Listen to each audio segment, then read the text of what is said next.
السلام عليكم ورحمة الله تعالى وبركاته. مرحبا بكم في قناة مطبخ سلوى. نتمنى نلقاكم هذا الفيديو في أتم الصحة والعافية. بما أنه الموسم ديال المندرين غادي نشارك معكم هاد لي ميني كيك اللي كيجيو رائعين بالكريمة ديال المندرين، كتجي لذيذة سهلة وكتوجد دغيا.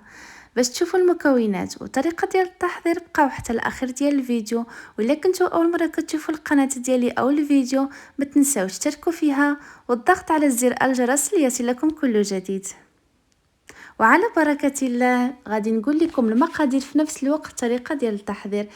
درت رشه ديال الملح اولا. هنايا عندي 4 حبات ديال البيض بدرجه ديال الغرفه او المطبخ. هنايا عندي بالحجم الكبير، على داكشي درت 4 ديال الحبات. الا عندكم البيض الحجم الصغير ديروا 5 ديال الحبات. دائما لازم يكونوا بالحراره ديال المطبخ او تقدروا تخرجوهم من الثلاجه ساعه قبل الاستعمال. هنايا غادي نخلط بيناتهم مزيان بحال اللي كنقول لكم دائما. البيض خاص تطلع لنا ديك الرغوه او الكشكوشه اللي كتكون في الفوق، يعني غادي نخلط البيض مزيان.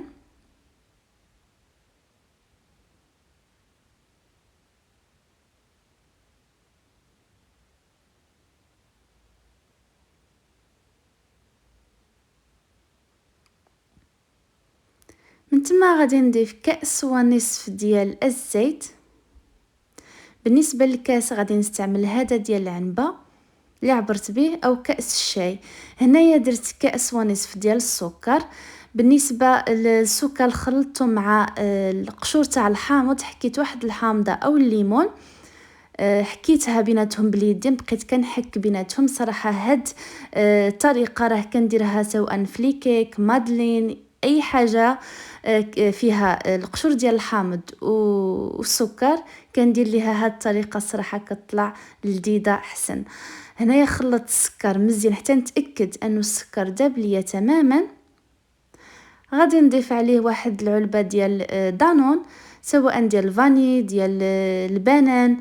هنايا كان عندي دانون ديال الحامض ودرت فيه بحال قلت لكم ديال الفاني او ديال البنان، غادي يجي حتى هو زوين.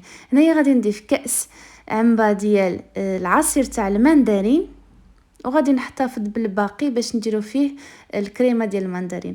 هنايا بالنسبه للدقيق الخاص بالحلويات غربلته قبل. غادي ندير الدقيق، ندير مع 2 ساشي ديال الزا حمرين وواحد سكر فانيلا. بالنسبه للدقيق تاخذ ليا تقريبا 4 ديال الكؤوس ونصف ديال الدقيق. والقوام ديالو ما خصش يكون قاصح، درتو شويه مرخوف بحال اللي كتشوفوا. وهنايا غادي ناخدو ليمول ديالنا، غادي ندهنهم بالزبده، غادي نرش عليهم الدقيق بحال هكا. وانا استعملت هاد ليمول داير بحال المول العجيف. صافي كنحيد منه الدقيق باش ما يجيش في لي ميني كيك اللي غادي نديرو فيه. هنايا قبل ما نعمرهم سخنت الفران على درجه متوسطه ماشي عاليه. الفران يكون سخون، انا عندي الفران ديال الغاز خص يكون سخون شويه. هنايا كنعمر بحال اللي كتشوفوا، راه ما كنعمرهمش حتى الفوق. غادي ندخلهم الفرن يطيبوا على خاطرهم.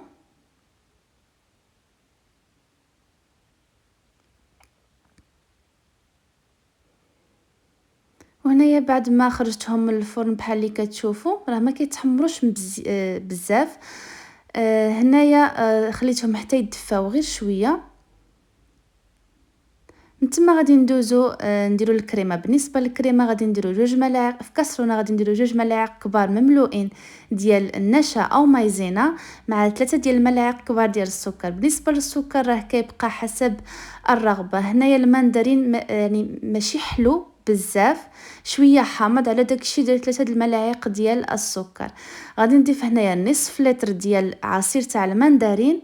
غادي نخلط كلشي على البارد. من تما غادي نديرو على النار مهيله مع التحريك المستمر حتى تعقد لينا الكريمه. بحال اللي كتشوفوا الكريمه عقدات مباشره. غادي نبدا كنعمر بهم هادوك لي ميني كيك، وغادي نخليوهم حتى يبردوا بشويه.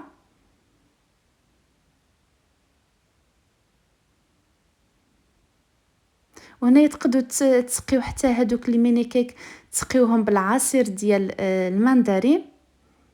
انا الصراحه سقيتهم شويه.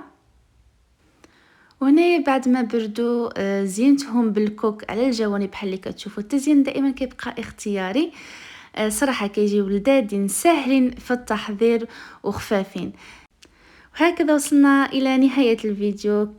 شكرا على حسن المتابعه. نتلاقاو ان شاء الله في الفيديوهات المقبله، وما تنساوش تشتركوا في القناه الا كنتوا اول مره كتشوفوا القناه ديالي، والضغط على زر الجرس ليصلكم كل جديد. وما تنساوش ديروا جيم او اعجاب للفيديو طبعا الا عجبكم الفيديو.